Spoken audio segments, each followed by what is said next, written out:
Hello. I am Alex from Weeknd HQ. I will be narrating the voice of the Weeknd in this interview titled, Kiss and Tell by Damien Scott from Complex Magazine.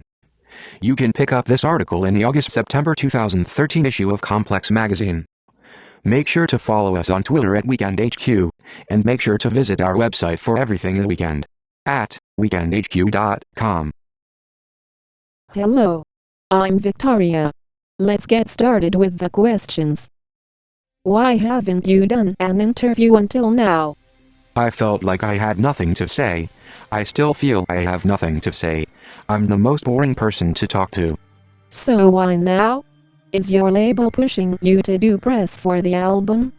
No, labels always push. I mean, Trilogy was a re-release, but they still said, maybe you should do some interviews. Honestly, I want to do interviews now because it's one thing that I haven't mastered.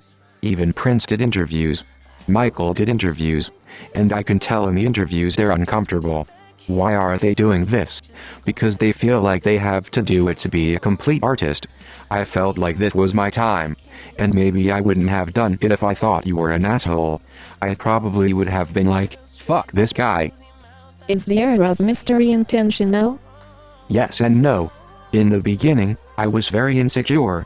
I hated how I looked in pictures. I just fucking hated this shit, like, crop me out of this picture right now. I was very camera shy. People like hot girls, so I put my music to hot girls and it just became a trend. The whole enigmatic artist thing, I just ran with it. No one could find pictures of me. It reminded me of some villain shit. But you can't escape the internet. There are super fans, and I was really testing their patience. At the end of the day, you can't deny the music. That was my whole thing. I'm going to let the music speak for itself. I'll show them that this is what I do. But I'm very good at letting shit slide. If I wasn't, You'd go crazy. I feel like I'm already crazy. I just wouldn't be able to focus on my music. If I didn't let shit slide, I'd probably still be working on Echoes of Silence right now. But I know how to let go of bullshit. And I know how to let go of unmixed and unmastered records. But not anymore. To me, this is my first album. Kissland is definitely my first album. A fresh start. Yeah, that's why I didn't want to mix and master House of Balloons or Thursday or Echoes of Silence. I didn't feel like they were my albums. Those were my mixtapes. It was a hell of a mixtape. Yeah, man. I just wanted to make the greatest mixtape of all time, that's all. And if I didn't, I definitely made the longest mixtape of all time. Haha. Which of the three resonates with you the most? House of Balloons is the most important for me because I spent the most time on it. I didn't have a deadline for that.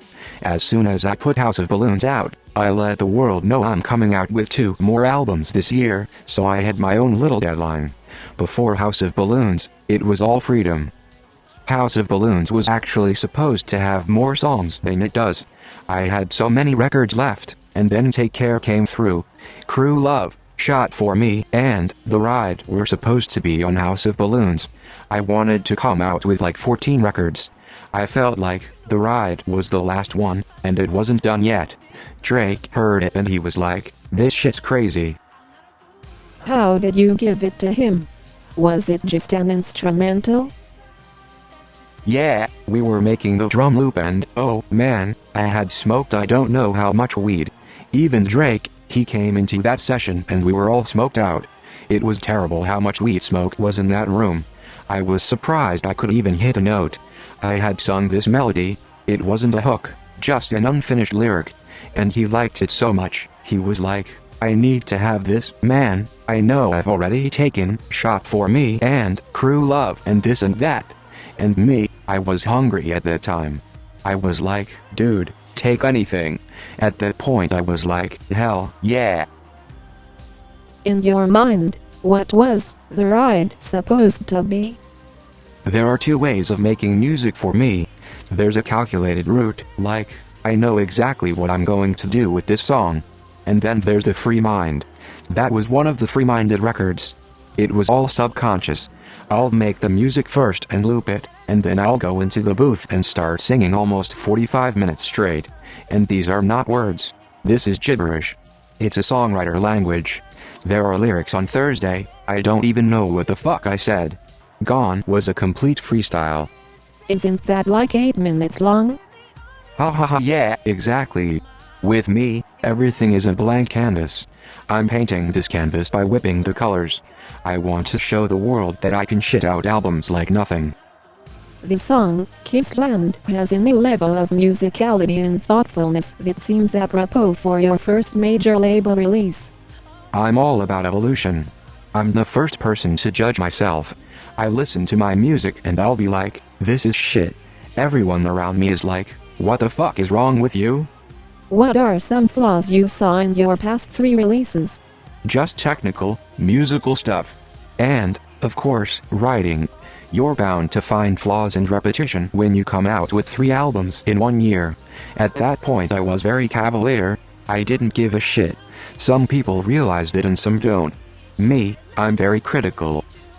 I'm not here to change or lie about what I'm going to do. What I sing about is what I sing about. But there's a lot of cool twists with this album, because this album symbolizes everything that I'd never experienced in the past 21 years of my life. I'd never left Toronto. I'd driven to Montreal, but I'd never been on a plane before 2 or 3 years ago. Wow. That's crazy.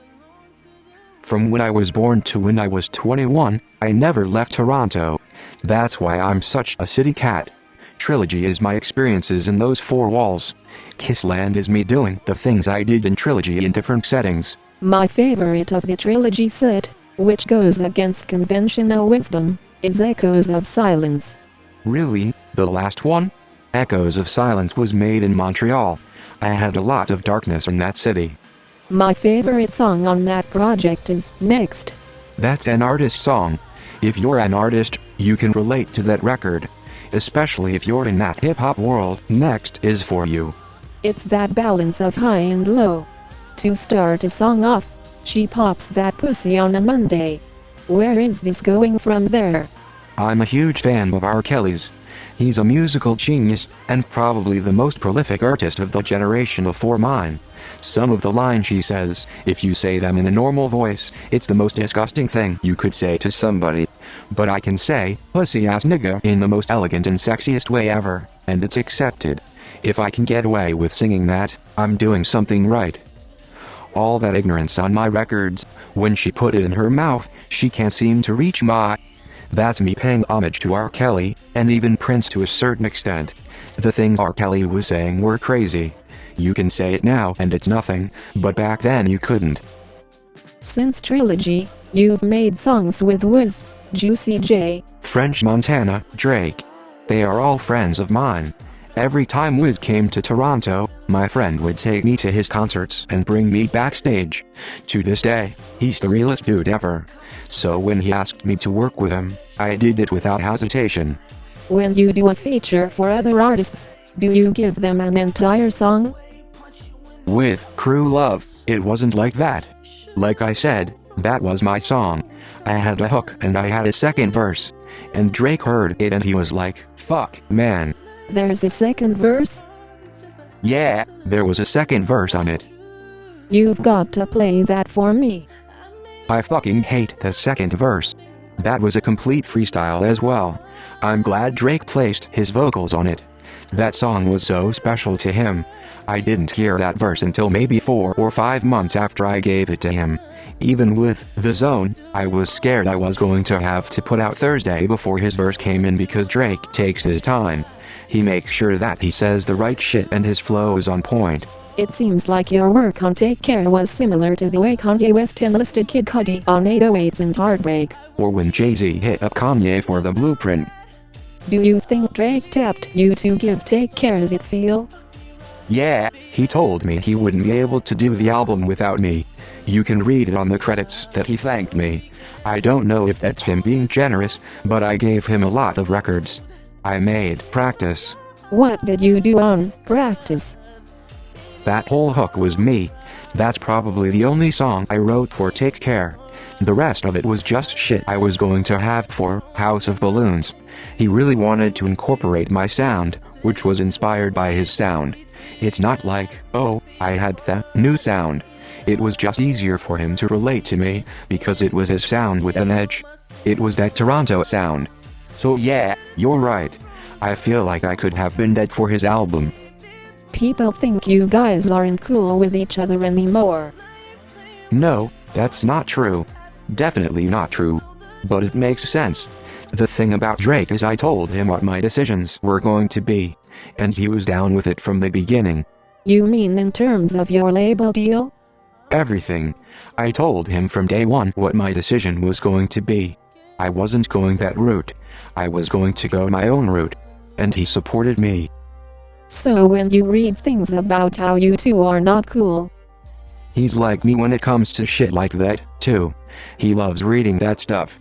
you both just brush it off? Of course. I don't like to spoon-feed people.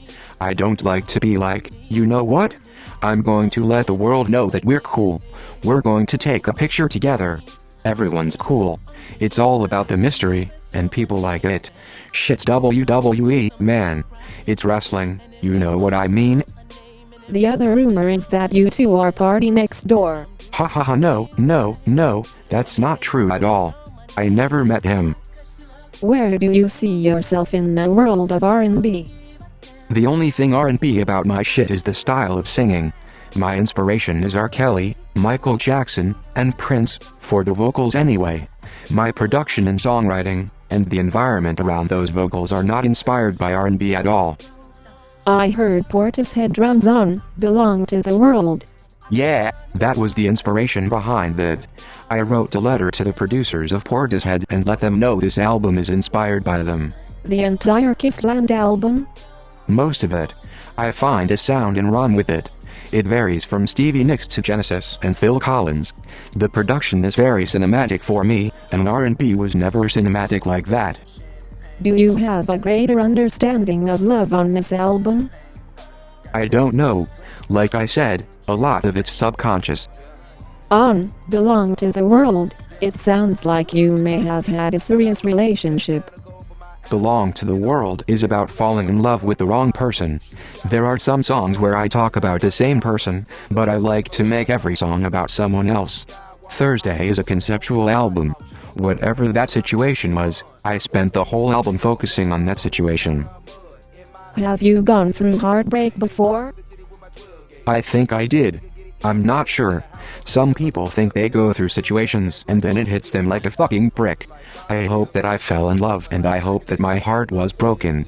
Because if I didn't, then I don't know what I'm about to go through in the next 20 years of my life. Last night in the studio, you said Kissland was a ridiculous title. Yeah, because Kissland symbolizes the tour life, but it's a world that I created in my head. Just like House of Balloons symbolizes Toronto and my experiences there, but it's a world that I created. When I think about Kissland, I think about a terrifying place. It's a place I've never been to before that I'm very unfamiliar with. A lot of it is inspired by filmmakers like John Carpenter, David Cronenberg, and Ridley Scott, because they know how to capture fear. That's what Kissland is to me, an environment that's just honest fear. I don't know who I am right now and I'm doing all these outlandish things in these settings that I'm not familiar with. To me, it's the most terrifying thing ever. So when you hear the screams in the record and you hear all these horror references and you feel scared, listen to the music because I want you to feel what I'm feeling. Kissland is like a horror movie. Holy shit. That's the last thing you'd expect from the title. I didn't want to call it Dark World or something so generic. The title came from a conversation that I overheard and those words stuck out. Someone said, Kissland, and I thought, that's going to be the title of my album. It sounds so ridiculous. When I put the title out, everyone was like, what the hell? This is going to be corny. It's going to be all lovey-dovey. People will say, it's a rap. We lost him. But that's what I want. I want them to be underwhelmed. I'm all about surprises. If you watch a horror movie and it's called Kissland, it's probably going to be the most terrifying thing you've ever seen in your life. Thank you for listening. Please rate, comment and subscribe. And don't forget about Weeknd, HQ.com.